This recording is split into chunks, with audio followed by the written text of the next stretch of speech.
She's a Grammy-nominated soul singer known for her hits like Stranger in My House. I love that song. So Into You and Officially Missing You. And now she's taking all those classics and her new music on the road. Well, joining us to talk about her upcoming tour, her new music, and the recent retirement of her NBA hubby, Grant Hill, is songbird, gorgeous songbird, Tamia. Yes. Tamia, welcome to the show. Thank you for having me. Thank you for being here.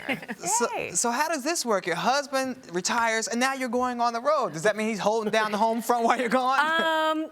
A little bit of both. Okay. A little bit of both. You know, this is nothing new for us. We both have been, you know, he just retired. He's been in the NBA like, 17 years, something like that. And, I got my first record deal when I was 17. So we've been doing this for a long time. It's like a circus act. So will he go on the road a little bit with you too? Absolutely, Backstage? absolutely. I have a show on Saturday at the Highline Ballroom. He'll be there, and then we're going to DC. He'll be helping me with my bags and everything going to DC. That's right. He should. And we might work him in the show. He plays piano and things like that. So we'll see. That'd be exciting. A family act. He does play piano. He does. I remember very well. him on an old episode of Living Single. Absolutely. And he played the piano on right. Living Single. He can actually play the piano very well. It was really good. That will be exciting. So it's a family act now. We'll see. We'll see. Now, I know one of the things you're going to be singing this weekend and on your tour are songs from your latest album, Beautiful Surprise. Yes. It was nominated for 2 Grammys. It That's was. amazing. But when you were in the studio, did you feel like, I know this is special, this is going to be a hit?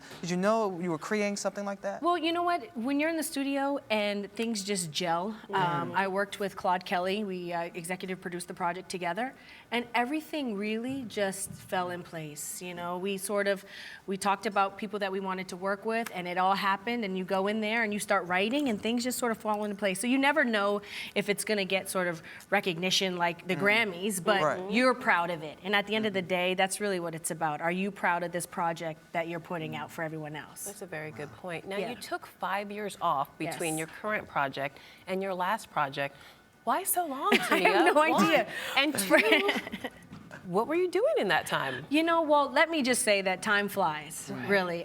Between the last project and this one, I had a beautiful baby girl, Lael, and she's now 5. Okay. And she was like, so that's what you were doing. What is it that you do? So I figured it was probably time to start working again. But really, time just flies, really. And there isn't anything sort of special that happens. It's sort of a feeling I get when it's time to get back in the studio. And now that they're old enough as well to understand why mommy's not here for a weekend or something like that, it's good.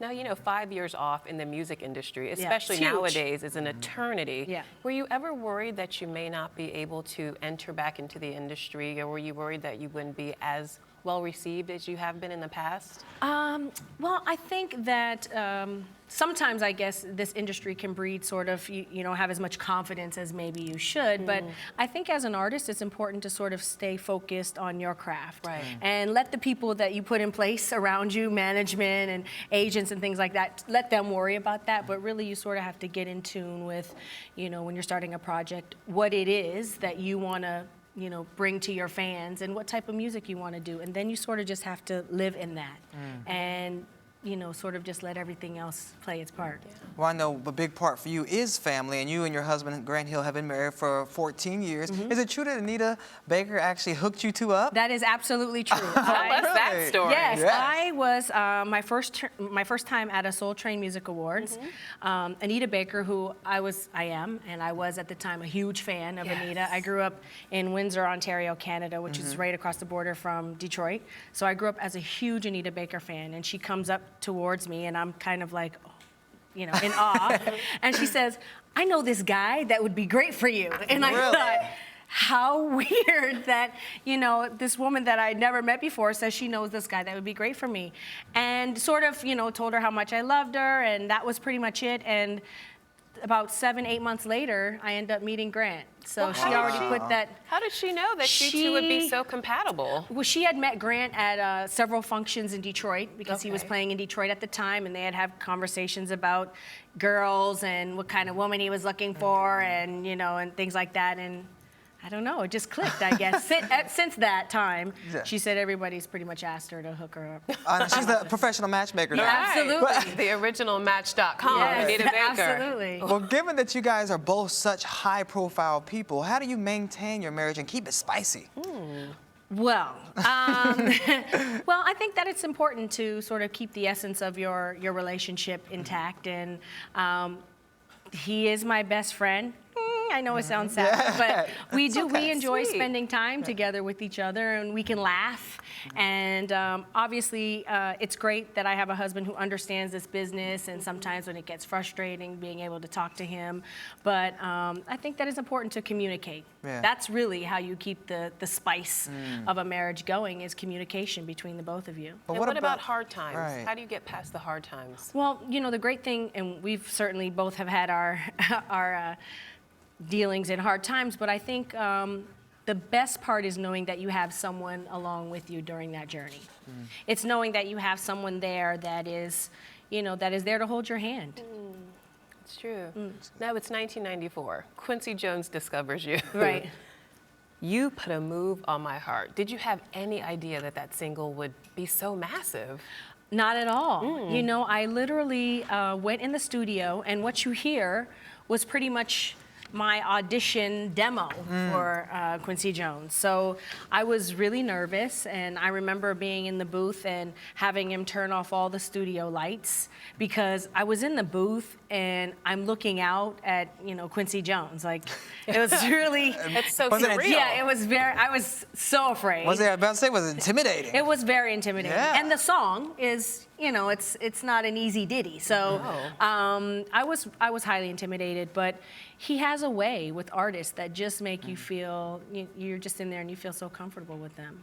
What is in the water in Canada? Right.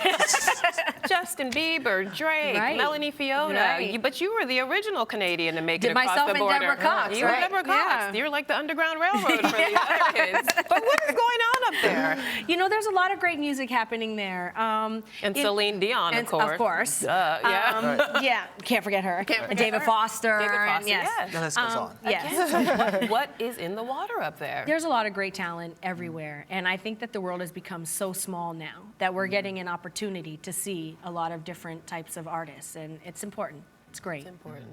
Well, what do you think has been the secret to your longevity? I mean, a lot of people that do come out or have come out in 1994 when you did, they're not around anymore. They're nowhere to be found. Right. Well, Chris Rock says, here today, gone today, right? I don't know. I think, you know, it's just, I really just try and focus on doing music that I love.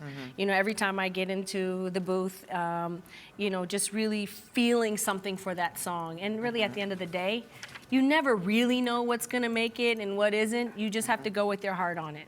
That's it. So how does it feel to you when you go, like, at least for us, we go to all these weddings and they're always playing your songs at the wedding? It's like, is that like, this is like an homage to you and all your creativity, that you're It's the anthem great. for everybody's love story? It's great. I mean, that's a huge day in people's lives. And it's great because it's almost like a point in people's lives during, you know, a special time that you're a part of forever.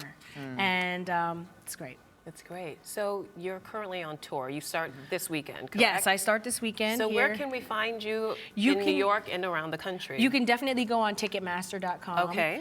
You can go on my website, TamiaWorld.com, and all the information will be there. Okay, and how many cities do you think you'll be hitting up in the next few weeks? Oh, not too many. Not too many. In 2 weeks, I think I go to maybe 8.